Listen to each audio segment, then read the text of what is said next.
മാതാവിനും യേശുവിനും നന്ദി. ഞാൻ ഉടമ്പടി എടുത്തത് 30/12/2022 ഞാനിവിടെ ഉടമ്പടി എടുത്തത്. അതിനു മുമ്പ് തന്നെ ഒക്ടോബർ മാസത്തിൽ 2022 ഒക്ടോബർ മാസത്തിൽ എനിക്ക് വളരെയധികം പിടലിയുടെ ഇവിടുന്ന് വേദനയും തലവേദനയും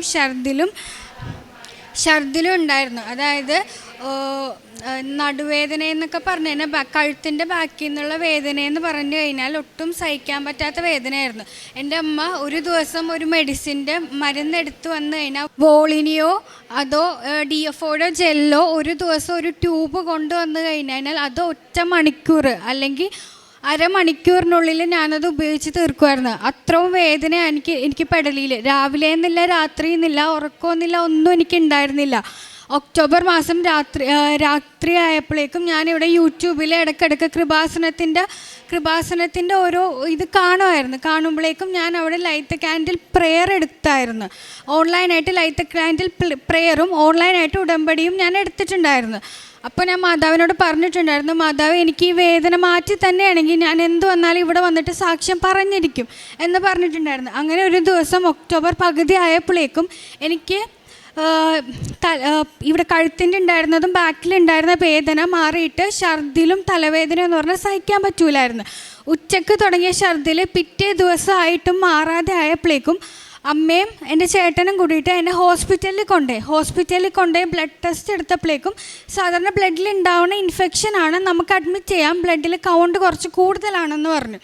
അങ്ങനെ നമ്മൾ അഡ്മിറ്റ് ചെയ്ത് ബാക്കിൽ വേദന ആയതുകൊണ്ട് ഡിസ്കിന് എന്തെങ്കിലും കംപ്ലൈൻറ്റ് ആയിരിക്കും, അത് മാറിക്കോളും, അതിന് നമുക്ക് ഫിസിയോതെറാപ്പി എന്തെങ്കിലും ചെയ്യാം എന്ന് മാത്രമേ പറഞ്ഞിട്ട് അവർ നമ്മൾ അഡ്മിറ്റ് ചെയ്ത് 5 ദിവസം ആൻറ്റിബയോട്ടിക്കും 4 ദിവസവും ഫിസിയോതെറാപ്പിയും ചെയ്ത് ലാസ്റ്റ് ഡേ, അതായത് ഡിസ്ചാർജ് ചെയ്യണ ലാസ്റ്റ് ദിവസം ഫിസിയോതെറാപ്പി എടുത്തപ്പോഴേക്കും എനിക്ക് ഇങ്ങനെ കുത്തി നിൽക്കാൻ പറ്റണില്ല. അതായത് എൻ്റെ കണ്ണിൻ്റെ കാഴ്ച ഒന്നും എനിക്ക് കാണാൻ പറ്റണില്ല, എന്താണെന്നൊന്നും എനിക്കറിയത്തില്ല, കണ്ണിൻ്റെ കാഴ്ച എനിക്കില്ല, എനിക്ക് മുമ്പിലേക്കൊന്നും നോക്കാൻ പറ്റില്ല. അങ്ങനെ ഡോക്ടർ വന്ന് ഡിസ്ചാർജ് ചെയ്തു. അപ്പോൾ എനിക്കിങ്ങനെ ബുദ്ധിമുട്ടുണ്ടെന്ന് ഞാൻ അവരോടും പറഞ്ഞില്ല. വീട്ടിലേക്ക് ചെന്നപ്പോഴേക്കും എൻ്റെ ചേട്ടൻ എന്നോട് ചോദിക്കണ്ടേ, എടി നിനക്ക് കണ്ണിന് എന്തെങ്കിലും തോന്നണ്ട, നിൻ്റെ കണ്ണെന്താ ഇങ്ങനെ ഇരിക്കണേന്ന്. അപ്പോൾ എൻ്റെ ഈ ഇടത്ത് വശത്തെ കണ്ണ് ഈ ഒരു സൈഡിലേക്ക് മാറിയിരിക്കണമായിരുന്നു. അതായത് എനിക്ക് കണ്ണിൻ്റെ കാഴ്ച ഒന്നുമില്ല, അതായത് ഒരു കുഴപ്പമില്ലാണ്ടിരുന്ന് പോയേച്ച് ഞാൻ ഒരു 5 ദിവസം കൊണ്ട് എൻ്റെ കണ്ണിൻ്റെ കാഴ്ച മൊത്തം പോയിട്ടുണ്ടായിരുന്നു. എന്താ കാരണം ഒന്നൊന്നും എനിക്കറിയത്തില്ല. പിറ്റേ ദിവസമായപ്പോഴേക്കും എൻ്റെ അപ്പയും അമ്മയും കൂടി പിന്നെയും ഹോസ്പിറ്റലിൽ പോയി. അതായത് ഇത്ര വർഷം, അന്ന് 21 വർഷമായിട്ട് കണ്ണിനൊരു പ്രശ്നമോ കണ്ണിൻ്റെ കാഴ്ചക്ക് ഒരു കുഴപ്പവും ഉണ്ടായിരുന്നാത്ത ഞാൻ അന്ന് ആ വണ്ടിയിൽ നിന്ന് ഇറങ്ങണത്, എൻ്റെ 2 കണ്ണിനും കാഴ്ച ഇല്ലാണ്ടാണ് ഞാൻ ആ വണ്ടിയിൽ നിന്ന് ഇറങ്ങി ഹോസ്പിറ്റലിൽ ചെന്ന് ഡോക്ടർ സീരിയസ് ആയിട്ട് എടുത്ത് ഡോക്ടറിനെ കാണിച്ചപ്പോൾ ഡോക്ടർ പറഞ്ഞു കണ്ണിൻ്റെ നരമ്പിൽ ഇൻഫെക്ഷൻ വന്നിട്ടുണ്ട്, നമുക്കത് നോക്കണം, സീരിയസ് ആയിട്ട് എടുക്കണം എന്ന് പറഞ്ഞ് എന്നെ അഡ്മിറ്റ് ചെയ്ത് അതായത് 5 ദിവസം അവിടെ ഹോസ്പിറ്റലിൽ കിടന്നിട്ട് ഒരു ദിവസം ഡിസ്ചാർജ് ചെയ്ത് പിറ്റേ ദിവസം തന്നെ വീണ്ടും ഹോസ്പിറ്റലിൽ പോയിട്ട് അഡ്മിറ്റ് ചെയ്തെന്ന് വെച്ച് കഴിഞ്ഞാൽ വേദന എന്നൊക്കെ പറഞ്ഞു കഴിഞ്ഞാൽ നമുക്ക് ഹോസ്പിറ്റൽ ബെഡിൽ പോയിട്ട് വീൽ ചെയറിൽ കയറി ഒരു എക്സ്റേ എടുക്കാൻ പോലും പോകാൻ പറ്റാത്ത അത്ര വേദനയിലാണ് ഞാൻ നിന്നേച്ചത്. ഒന്ന് നടക്കാനോ എണീക്കാനോ നിൽക്കാനോ പോലും പറ്റൂല. അതിൻ്റെ കൂടെ എനിക്ക് 2 കണ്ണിലും കാഴ്ചയില്ല. എൻ്റെ കൂടെ നടക്കാനായിട്ട് എൻ്റെ അപ്പനോ എൻ്റെ അമ്മയോ ആരെങ്കിലും വേണം ഒരു ഹെൽപ്പിന് വേണ്ടിയിട്ട്, അല്ലാണ്ട് എനിക്ക് ഒന്നിനും പറ്റൂലായിരുന്നു. അങ്ങനെയാണ് MRI എടുത്തപ്പോഴേക്കും ആദ്യം ഡോക്ടർ പറഞ്ഞു മെലിഞ്ചൈറ്റിസ് ആയിരിക്കും, അതുകൊണ്ടിട്ടായിരിക്കും എന്ന് പറഞ്ഞു. അത് കഴിഞ്ഞ് പിന്നെ കുറച്ച് ദിവസം കഴിഞ്ഞപ്പോൾ പറഞ്ഞു, ഡോക്ടർ പറഞ്ഞു അതായിരിക്കില്ല, നമുക്കൊന്ന് ബോൺ മാരോന്ന് അവിടെ നിന്ന് പ്രഷർ എടുത്ത് നോക്കാം, ബോഡിയിലെ പ്രഷർ നമുക്ക് നോക്കണമെന്ന് പറഞ്ഞു. അങ്ങനെ ഡോക്ടർ ബോഡിയിലെ പ്രഷർ നോക്കിയപ്പോൾ ഭയങ്കര കൂടുതലായിരുന്നു. പക്ഷേ ഈ നോക്കണതൊക്കെ എല്ലാം ഏകദേശം ഒരു 2 ആഴ്ച, ആ 2 ആഴ്ചയും ഞാൻ അവിടെ അനുഭവിച്ച വേദന എന്താണെന്ന് എനിക്കേ അറിയത്തുള്ളൂ. അതായത് ഒന്ന് നിൽക്കാനോ ഇരിക്കാനോ കിടക്കാനോ ഒന്നിനും പറ്റൂലായിരുന്നു. ആ നടുവൊക്കെ ഇങ്ങനെ പൊട്ടിപ്പൊളഞ്ഞ് പോണ പോലെ ഞാൻ അവിടെ നിൽക്കണത്. ഓരോ പ്രാവശ്യം ഓരോ വേദന ഉണ്ടാവുമ്പോഴും ഞാൻ അവിടെ ചൊല്ലണത് ആകെ വിശ്വാസ പ്രമാണം ചൊല്ലും. അത് ചൊന്ന് കഴിയുമ്പോൾ എനിക്കൊരു ആശ്വാസം, എവിടെ നിന്നില്ല, എനിക്കൊരു ആശ്വാസം വിശ്വാസ പ്രമാണം ചൊല്ലിക്കഴിഞ്ഞാൽ. അത് കഴിഞ്ഞ് ഡോക്ടർ പ്രഷർ നോക്കിയപ്പോൾ പ്രഷർ ഭയങ്കര കൂടുതലാണ്, ഒരു പ്രാവശ്യം കൂടി MRI എടുക്കണമെന്ന് പറഞ്ഞിട്ട് MRI എടുത്ത് നോക്കിയപ്പോൾ എൻ്റെ തലയിൽ ബ്ലോക്ക് ഉണ്ടെന്ന് പറഞ്ഞു. പ്രഷർ ഉള്ളത് കണ്ണിൽ കൂടിയുള്ള വെയിലൊന്നും ബ്ലഡ് പോകാൻ പറ്റാത്തത്, അത് ബ്ലോക്ക് ഉണ്ട്, അതുകൊണ്ടാണ് കണ്ണിൻ്റെ കാഴ്ച പോയെന്ന് പറഞ്ഞു. അപ്പോൾ ആ ടൈമിൽ എൻ്റെ ആൻറ്റി ഇവിടെ ഉടമ്പടി എടുത്തേച്ച് ആൻറ്റി എന്നോട് വന്നിട്ട് പറയുമായിരുന്നു, എടി നീ പേടിക്കണ്ട, മാതാവുണ്ട്, മാതാവ് കൂടെ ഉണ്ട്, മാതാവ് എല്ലാം നിനക്ക് മാറ്റിത്തരും, അവിടെ ഒരു കുഴപ്പവും നിനക്ക് വരുത്തൂല എന്ന് പറയുന്നുണ്ട്. അപ്പോൾ ഞാൻ വിചാരിക്കേണ്ടത് ഇനി ആർക്ക് എന്ത് ചെയ്യാൻ പറ്റും, എനിക്കൊന്നും ചെയ്യാൻ ഇനി പറ്റൂലാലോ എന്ന് ഞാൻ വിചാരിക്കേണ്ടത്. എന്നാലും എവിടെ നിന്നൊക്കെ ഒരു വിശ്വാസമാണ്. അപ്പം മുതൽ ആൻറ്റി പറയും, നീ പ്രാർത്ഥിക്ക്, സഞ്ചാരി മാതാവേ വാ, സഞ്ചാരി മാതാവേ വാ എന്ന് നീ പറഞ്ഞ് പ്രാർത്ഥിക്ക്, മാതാവ് വരും എന്ന് പറഞ്ഞിട്ടുണ്ട്. ഓരോ പ്രാവശ്യം ഓരോ സ്ഥലത്ത് ഓരോ ബ്ലഡ് ടെസ്റ്റിന് പോകുമ്പോഴും ഓരോ സ്കാനിങ്ങിന് പോകുമ്പോഴും ഓരോന്നിന് പോകുമ്പോഴും വിശ്വാസ പ്രമാണവും സഞ്ചാരി മാതാവേ വരണേ എന്നുള്ള പ്രാർത്ഥനയും ചൊല്ലി പോകുമ്പോൾ എനിക്ക് എവിടെ നിന്നില്ലാത്തൊരു ശക്തി, ഒരു വേദനക്ക് ഒരു ഇത്തിരിയെങ്കിലും ഒരു ഇത്തിരി കുറവ് എനിക്ക് കിട്ടിയിട്ടുണ്ട്. അങ്ങനെയാണ് അവിടെ ആദ്യം കാണിച്ച ഹോസ്പിറ്റലിൽ നിന്ന് ഡോക്ടേഴ്സ് പറഞ്ഞ് ഇവിടെ ഇവിടെ ചെയ്യാൻ പറ്റൂല, തലയിൽ സ്റ്റെൻഡ് ഇടണമായിരുന്നു, ബ്ലോക്ക് മാറാൻ വേണ്ടിയിട്ട് കറക്റ്റായിട്ട് ബ്ലഡ് ഫ്ലോ പോകാൻ വേണ്ടിയിട്ട് ഇടണമായിരുന്നു, ഇവിടെ കാണിക്കാൻ പറ്റൂല എന്ന് പറഞ്ഞു. അങ്ങനെ എന്നെ വേറൊരു ഹോസ്പിറ്റലിലേക്ക് മാറ്റി. ആ ഹോസ്പിറ്റലിലേക്ക് മാറ്റുന്ന ടൈമിൽ എനിക്ക് ഡിസംബർ 7 ആയിരുന്നു, ഡിസംബർ 7 ആയിരുന്നു എനിക്ക് ഓപ്പറേഷൻ ഡേറ്റ് പറഞ്ഞേച്ചത്. അതായത് ഡോക്ടർ വന്നിട്ട് അപ്പോൾ 5 ആയപ്പോഴേക്കും എൻ്റെ ആൻറ്റി എൻ്റെ അടുത്ത് വന്നിട്ട് എന്നോട് എനിക്ക് ഈ കാശ് രൂപം കയ്യിൽ തന്നിട്ട് എണ്ണ തലയിൽ പുരട്ടി, വിശ്വാസ പ്രമാണം ചൊല്ലി എണ്ണ പുരട്ടിയിട്ട് ആൻറ്റി പറഞ്ഞ്, നീ നോക്കിക്കോ, ഒരു കുഴപ്പമില്ലാണ്ട് നീ നാളെ ഇറങ്ങും, നിനക്കൊരു പ്രശ്നം ഉണ്ടാവില്ല, നിനക്കൊരു കുഴപ്പം ഉണ്ടാവില്ല എന്നും പറഞ്ഞ് ആൻറ്റി പറഞ്ഞു. അത് കഴിഞ്ഞിട്ട് ഡോക്ടർ വന്നിട്ട് നമുക്ക് MRIയുടെ ഇത് കാണിച്ചു തന്നെ, ഇതുപോലെ ഇവിടെയാണ് പ്രശ്നം, ഇന്ന സ്ഥലത്താണ്, ഇതാണ് പ്രശ്നം, നാളെ ഇതേപോലത്തെ പ്രൊസീജിയറാണ്, നാളെ സ്റ്റെൻഡ് ഇടും, അത് കഴിയുമ്പോഴേക്കും നമുക്ക് നമ്മുടെ ബോഡി അത് അഡോപ്റ്റ് ചെയ്യാനായിട്ട് കുറച്ച് ടൈം എടുക്കും, തലക്ക് നല്ല വേദന ഉണ്ടാവും, അത് അങ്ങോട്ട് മാറിക്കോളും, കുറച്ച് ദിവസം കഴിയുമ്പോൾ മാറിക്കോളും എന്ന് പറയും. ഞാൻ എല്ലാത്തിലും ഓക്കെ ആയിരുന്നു, കാരണം എൻ്റെ മനസ്സിൽ ഞാൻ എപ്പോഴും വിശ്വാസ പ്രമാണം ചൊല്ലി മാതാവ് വരും, എനിക്ക് എവിടെ നിന്നില്ലാതെ ആ ഒരു മാതാവ് വരും, സഞ്ചാരി മാതാവ് വരും എന്നുള്ളൊരു വിശ്വാസം എനിക്ക് എപ്പോഴും ഉണ്ടായിരുന്നു. എൻ്റെ കൂടെ എനിക്ക് അത്ര നാളില്ലാന്നൊരു വാക്കായിരുന്നു സഞ്ചാരി മാതാവ് വരും, സഞ്ചാരി മാതാവ് വരും എന്നുള്ളത്. അങ്ങനെ ആൻറ്റി എണ്ണയും കാശ് രൂപം കയ്യിൽ തന്നിട്ട് വിശ്വാസ പ്രമാണം ചൊല്ലിപ്പോയി. അത് കഴിഞ്ഞ് ഒരു മണിക്കൂറോ അല്ലെങ്കിൽ അരമണിക്കൂറോ കഴിയാൻ തുടങ്ങിയപ്പോൾ എനിക്ക് അത്രയും ദിവസം വേറെ ഹോസ്പിറ്റലിലേക്ക് മാറ്റിയ ടൈമിൽ എനിക്ക് അപ്പോൾ അത്രയും ഛർദിലൊന്നും ഉണ്ടായിരുന്നില്ല. പക്ഷെ അത് ചെയ്ത് കഴിഞ്ഞിട്ട് എനിക്ക് ഭയങ്കര ഛർദിലായിരുന്നു. ഛർദിൽ എന്ന് വെച്ചാൽ നിർത്താൻ പറ്റില്ല. അതായത് പിറ്റേ ദിവസം ഓപ്പറേഷൻ തിയേറ്ററിൽ എന്നെ കൊണ്ടുപോകാൻ നേരത്ത് പോലും എൻ്റെ അപ്പൻ മറ്റേ ഛർദിൽ ഇങ്ങനെ ഇതാക്കാൻ വേണ്ടി ഒരു പ്ലേറ്റ് പോലത്തെ സാധനം കയ്യിൽ പിടിച്ചിട്ടാണ് വന്നത്. എനിക്ക് ഒട്ടും പറ്റില്ല. ഛർദിൽ എന്ന് പറഞ്ഞാൽ നമ്മുടെ ഉള്ളിൽ കഴിച്ചുകൊണ്ടിരിക്കുന്ന ഒരു അരിയാണെങ്കിൽ പോലും ഒരിത്തിരി വെള്ളമാണെങ്കിൽ പോലും അത് നമ്മിങ്ങനെ ഛർദിച്ച് ഉള്ളിൽ നിന്ന് വന്നതാണ്. അത് നമ്മളിങ്ങനെ അനുഭവിക്കണവർക്ക് അതിൻ്റെ ഇത് മനസ്സിലാവും. നമുക്ക് അങ്ങനെ നിന്ന് പോവും. അങ്ങനെ ഞാൻ ഓപ്പറേഷൻ തിയേറ്ററിൽ കയറി. ഡോക്ടർ പറഞ്ഞ് കുഴപ്പമില്ല, എല്ലാം ഓക്കെ ആകും എന്നും പറഞ്ഞിട്ട് അനസ്തേഷ്യ ഡോക്ടർ വന്ന് അനസ്തേഷ്യ ചെയ്യണം കേട്ടോ എന്ന് പറയണതിന് മുമ്പ് ഞാൻ ജസ്റ്റ് മാതാവേ വരണേ വിശ്വാസ പ്രമാണം ചൊല്ലിയിട്ട് ഞാൻ വിശ്വാസ പ്രമാണം ചൊല്ലി അനസ്തേഷ്യ ഡോക്ടർ 1 2 3 എന്ന് പറഞ്ഞ എണ്ണത് മാത്രമേ ഓർമ്മയുള്ളൂ. പിന്നെ എനിക്ക് ഓർമ്മ വന്നത് ഡോക്ടർ വന്നിട്ട് നമ്മുടെ കവളിൽ തട്ടിയിട്ട് ഇപ്പോൾ എല്ലാം ഓക്കെ ആണ് കേട്ടോ എന്ന് പറയുന്നുണ്ട്. അപ്പോൾ ഞാൻ വിചാരിക്കേണ്ടത് എല്ലാം ഓക്കെ ആണെന്ന് പറയുമ്പോഴേക്കും ഓക്കെ ഓപ്പറേഷൻ കഴിഞ്ഞല്ലോ, അതുകൊണ്ടിട്ടായിരിക്കും ചിലപ്പോൾ ഡോക്ടർ പറയണത് എല്ലാം ഓക്കെ ആയിരിക്കും, അങ്ങനെ ആയിരിക്കുമെന്ന്. അപ്പോൾ ഞാൻ ജസ്റ്റ് ആ ഓപ്പറേഷൻ തിയേറ്ററിൽ നമുക്ക് കുറച്ച് നേരം ഒബ്സർവേഷനിലേക്ക് മാറ്റും ഇത് കഴിഞ്ഞേക്കണോണ്ടിട്ട്.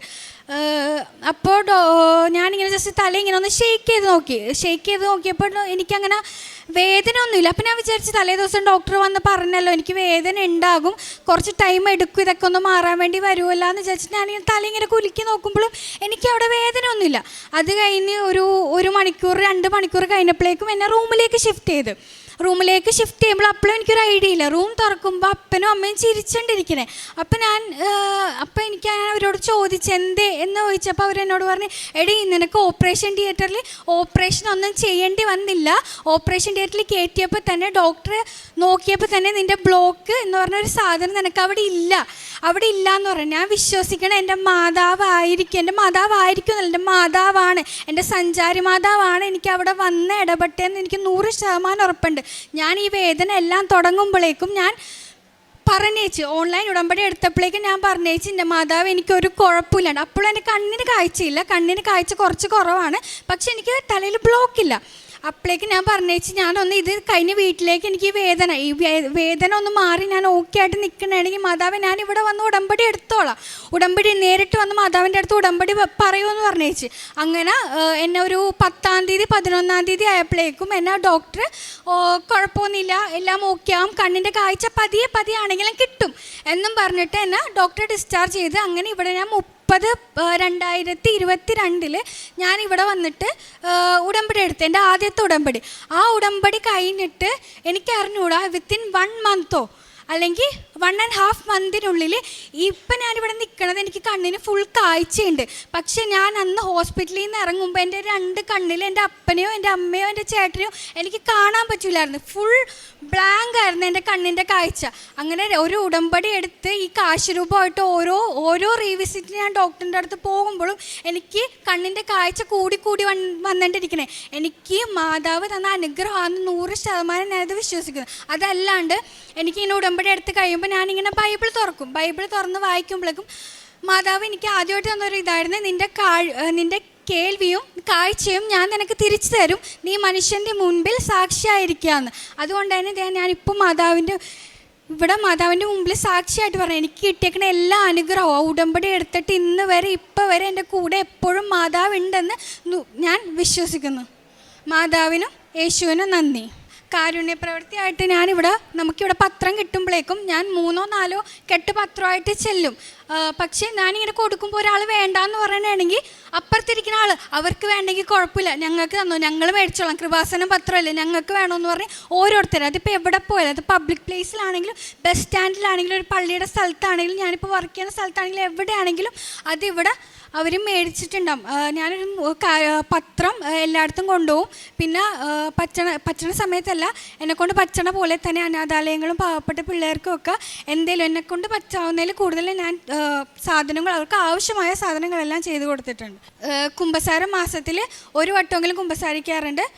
ഞായറാഴ്ചത്തെ കുർബാനയിൽ മുടങ്ങാതെ ചെല്ലാറുണ്ട്. യേശുവിനും മാതാവിനും ഈ അനുഗ്രഹം തന്നതിനും എൻ്റെയും എൻ്റെ അപ്പനെയും അമ്മേനും എൻ്റെ കുടുംബത്തിനെയും മാതാവ് ഇങ്ങനെ പൊതിഞ്ഞ് പിടിച്ച് സ്നേഹിക്കണതിനും നന്ദി.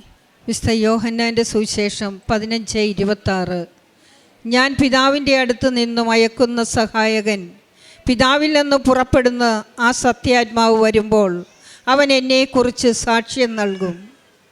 യേശുവിൽ പ്രിയമുള്ളവരെ, ശ്രേയ റോസ്മേരി കുമ്പളങ്ങിയുടെ സാക്ഷ്യമാണ് നമ്മുടെ മുന്നിൽ ഇപ്പോൾ പറഞ്ഞത്. ഉടമ്പടി ജീവിതത്തിൽ കുമ്പസാരവും ഉപവാസവും കുർബാനയിൽ പങ്കാളിത്തവും തീഷ്ണതയോടുകൂടിയുള്ള പങ്കാളിത്തവും പ്രേക്ഷിത പ്രവർത്തനം 4-5 ബാഗ് പത്രങ്ങളാണ് വാങ്ങി ഓരോ സ്ഥലത്തും അവർക്ക് കിട്ടിയ സാക്ഷ്യം പറഞ്ഞ് അവർ കൊടുക്കുന്നത്. ഇങ്ങനെ അറിയാത്തവരെ അറിയിക്കുകയും അറിഞ്ഞവരെ ആഴപ്പെടുത്തുകയും വിശ്വാസവും വിശ്വസ്തതയും സമർപ്പണവും സത്യസന്ധതയിൽ നിന്നപ്പോൾ സഞ്ചാരിയമ്മ ആ മോളുടെ കൂടെയുണ്ട്. മോള് വന്ന് ഇവിടെ സാക്ഷ്യപ്പെടുത്തുവാനും അമ്മ ഇടയാക്കി. പരിശുദ്ധമ്മ നൽകിയ അനുഗ്രഹമാണിത്. ശക്തനും ധീരനുമായിരിക്കുക, ഭയപ്പെടുകയോ പരിഭ്രമിക്കുകയോ ചെയ്യരുത്. നീ പോകുന്നിടത്തെല്ലാം നിങ്ങളുടെ മധ്യേ ഞാനുണ്ടായിരിക്കും. ഈ വചനത്തിൻ്റെ ശക്തിയാൽ ആ മകൾക്ക് അത്ഭുതകരമായി അമ്മ സഹായിച്ചതിനെ ഓർത്ത് അമ്മ വഴി ഈശോയ്ക്ക് കോടാനകോടി നന്ദി കരങ്ങളടിച്ച് പറയാം. അത്യപൂർവ ദൈവാനുഭവങ്ങൾ ഇനി നിങ്ങൾക്കും സ്വന്തം. ഈ യൂട്യൂബ് ചാനൽ ഇതുവരെ സബ്സ്ക്രൈബ് ചെയ്തിട്ടില്ലെങ്കിൽ ഇപ്പോൾ തന്നെ സബ്സ്ക്രൈബ് ചെയ്യുക. ഈ വീഡിയോ ഇപ്പോൾ തന്നെ നിങ്ങളുടെ സുഹൃത്തുക്കൾക്ക് ഷെയർ ചെയ്തുകൊണ്ട് കർത്താവിൻ്റെ പ്രേക്ഷിതരാകുക.